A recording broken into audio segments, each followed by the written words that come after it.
আমরা তো দৌড়াতে দৌড়াতে হাঁপিয়ে গেলাম, তাও একটা ভালো ভিডিও দেখি। একটু উঠে আসো দেখি, কি ভেবেছো পালিয়ে যাবে? অং বং চং।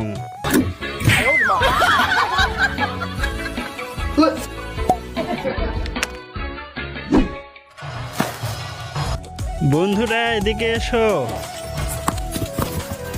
ও এবার আরেকটি পালন এসেছে। খাবারটা নিয়ে নাও।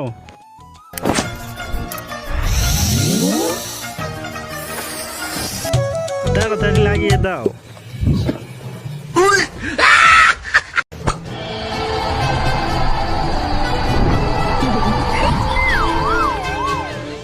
আমাদের সঙ্গে লাগতে এসেছে, আমাদের তো চেনে না, জয়টা তাহলে আমাদেরই হলো।